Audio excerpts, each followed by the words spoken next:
purchased. So you have to buy 10 tickets to get 1 ticket to the Fever, and the price won't be more than 10 tickets. They are only confirming that the price will not be, and I'm not joking when I say this, all they have confirmed is that the price will not be more than 10 times higher than the price of an A'ja Wilson and Angel Reese have been shook after rival teams have decided not to include Caitlyn Clark and the Indiana Fever in their ticket packages. Do we have any idea how to talk about this sport? Do we have any idea how to talk about women in this capacity? There's an accountability that I think those of us that have been in it are asking for from folks that I don't know if they are as mindful in their sports discussions because of the makeup of... In a surprising twist that is setting the WNBA abuzz, several rival teams have opted not to include the Indiana Fever or their star player Caitlyn Clark in their promotional ticket packages. Instead, they are focusing on powerhouse teams like the Las Vegas Aces and the Chicago Sky. So lads, I'm gonna be honest, what the Lynx have done with the Fever's tickets is mental. It is absolutely mental, and not only that, like, it's actually a little bit worse than we thought. I'm not gonna say like it's the biggest 100% deal breaker thing in the world, that other teams won't do it and that it's like something that's going to ruin the WNBA. But I'm just going to say this right now, like, this is worse than we thought.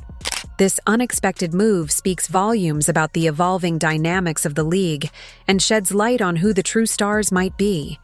When teams craft their ticket packages, they aim to attract fans by showcasing matchups with the most thrilling and marketable teams. The Las Vegas Aces, featuring prominent players such as A'ja Wilson and Kelsey Plum, have long been a favorite due to their dominance on the court and engaging fan base. But it's clear to see that the fans want to see Caitlyn Clark. You and Kelsey. You and Kelsey. He said, go ahead, y'all the only ones up there with bottles. Dang, yeah. I feel like this championship, we equally were told. Yeah, like, yeah, we was like, nah, this the one, we gotta let it loose. Yeah. And I felt like last year was kind of, I was on the slippery slope last year. But this year, everybody was toe up. Like, However, the exclusion of Caitlyn Clark and the Indiana Fever from these packages is raising eyebrows. Clark, known for her incredible scoring ability and electrifying performances, has become a fan favorite and a rising star in the league. There's been no player in my time of paying attention to women's basketball that has been more polarizing than Caitlyn Clark.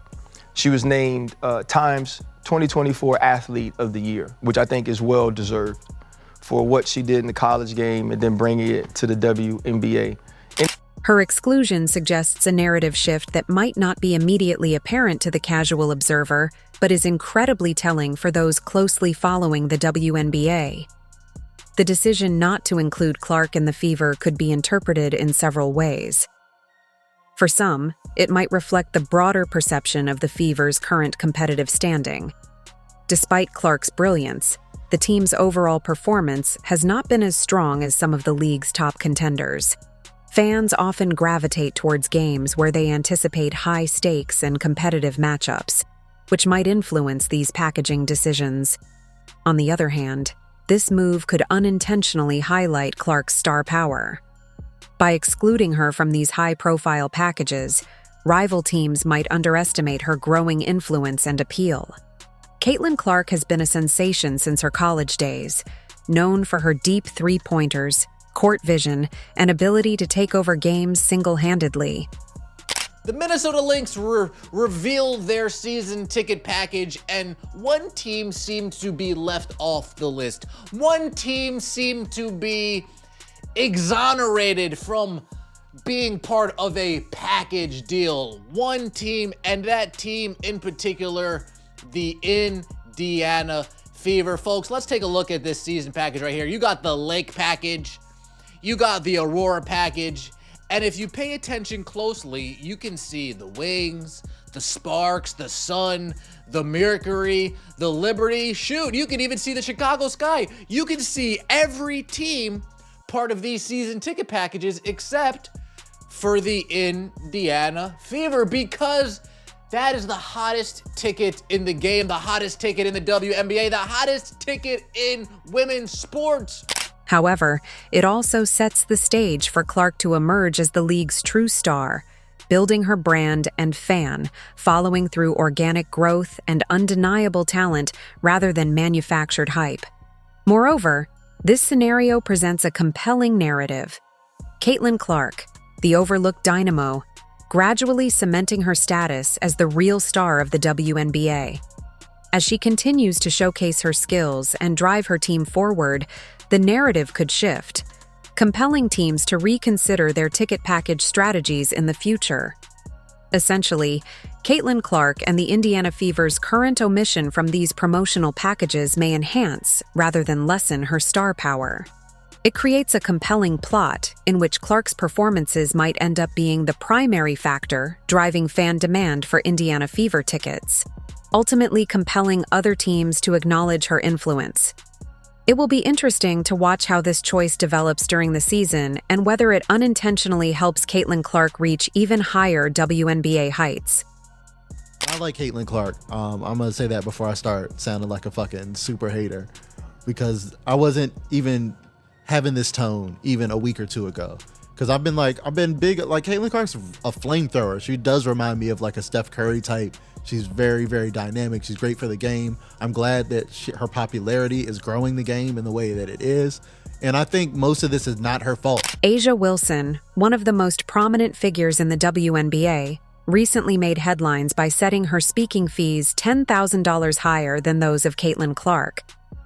This bold move was perceived as an attempt to assert her dominance and marketability in the basketball world, suggesting that she believed she was the one fans truly wanted to see and hear from. However, this narrative is being challenged by an intriguing development within the league that might indicate otherwise. Despite Wilson's impressive on-court performance and significant public presence, a deeper look at fan engagement and merchandise sales tells a different story. The Las Vegas Aces, Wilson's team, has indeed been a powerhouse in the WNBA, but their popularity appears to hinge on more than just Wilson's star power. Now, last week, A'ja Wilson found herself in a situation involving Caitlyn Clark again. Well, now this week, she's talking about, she's charging $100K for speaking events, and fans is like, Shrek? Since when? And you only doing this because of Caitlyn. Wilson's situation highlights a fascinating dynamic in professional sports, where the perceived marketability of a player does not always align with fan preferences.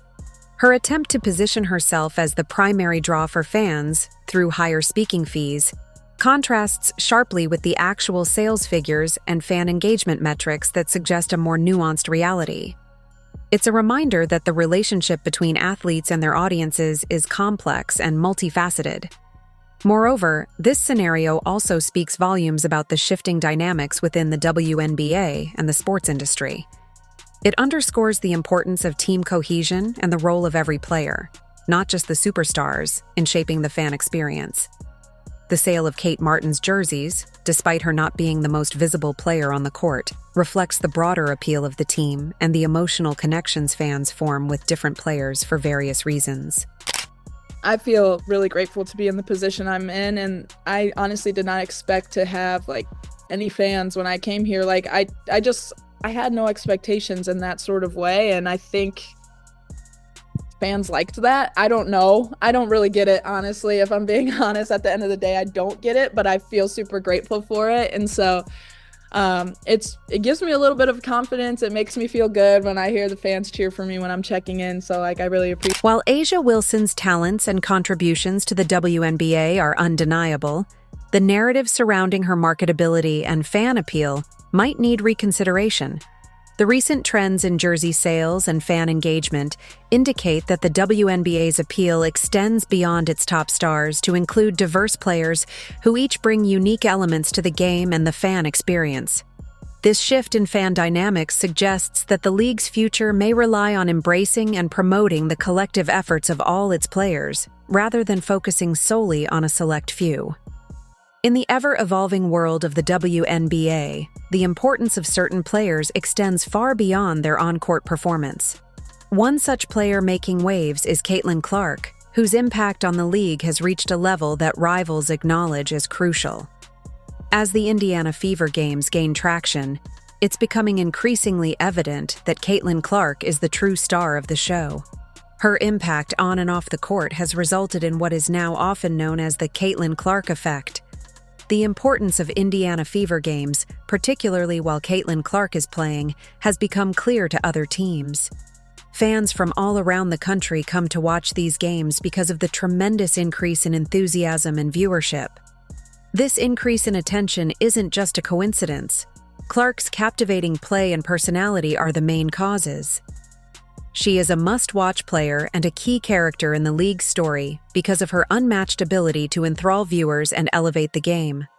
You mentioned the Caitlyn Clark effect. What does that mean to you? What an incredible human being she is. Not only does she represent Iowa, but she represents women's basketball. She represents women's sports. She's becoming an iconic figure like a Michael Jordan, like a Tiger Woods, like a Serena Williams. Nike just invested in her $28 million, which I think should be way more. To be able to carry the pressure of always being on, always being ready, always having to say the right thing, and making sure that like you're as delicate as possible, trying to come across as like not only a great person, but the statistics don't lie. Whenever Caitlyn Clark steps onto the court, the viewership numbers follow. Fans tune in, not just to support the Indiana Fever, but to witness Clark's brilliance in action. Her scoring prowess, court vision, and leadership qualities transform every game into a spectacle. This undeniable draw has forced rival teams to reconsider their strategies, recognizing the financial implications of her influence. The attention she garners translates into substantial revenue, from ticket sales to merchandise, and even broadcast deals. The Caitlyn Clark effect isn't just a buzzword. It's a tangible force, reshaping the WNBA's landscape. Rival teams are acutely aware of the economic boost that comes with her presence. Ignoring Clark's impact would be a costly mistake, leading to significant financial losses. This realization has prompted teams to ensure that their matchups with the Indiana Fever are prominently featured and marketed. It's a testament to how integral Clark has become to the league's success. The acknowledgement of Clark's significance by rival teams is a clear indicator of her star power. It's rare for opposing teams to openly concede the importance of a single player to the extent they have with Clark. This respect underscores the fear of missing out on the economic benefits she brings to the table. The decision to spotlight Indiana Fever games when Clark is playing is a strategic move to harness the buzz she generates. Yes, it is. Caitlyn Clark. The one that's been shooting hella. She broke the record for men and women in NCAA basketball. Really? That's crazy. 67,000 points or some shit like that. It was held since like the 60s, and she broke it. So she's just been dunking and not dunking. Wait, how many points did you say? She's been 67,000. sinking them. 67,000 points in her college career. Yeah, wow, I think it's like 66,000 something, but yeah. Didn't she just get a sick-ass 5-figure deal? Moreover, the Caitlyn Clark effect showcases the evolving dynamics of the WNBA. In a league where teamwork is paramount, the rise of a singular star who can influence the league's fortunes is both rare and remarkable. Clark's ability to consistently draw attention and deliver performances that exceed expectations sets her apart. This phenomenon illustrates the power of individual brilliance in a team sport, a narrative that fuels both fan engagement and media coverage. As rival teams continue to adapt to the Caitlyn Clark effect, the WNBA's landscape is poised for transformation. The increased focus on Indiana Fever games is a precursor to broader changes in how the league markets its stars and structures its broadcasts. Clark's rising profile paves the way for more personalized marketing strategies, potentially shifting the balance of power within the league's commercial framework. The economic implications of the Caitlyn Clark effect are profound. As teams and sponsors align themselves with her brand, the financial ecosystem of the WNBA expands. This ripple effect benefits not just the Indiana Fever, but the entire league. More eyes on the games mean more opportunities for sponsorships, advertising, and overall growth. Clark's influence acts as a catalyst, accelerating the WNBA's journey toward greater visibility and profitability.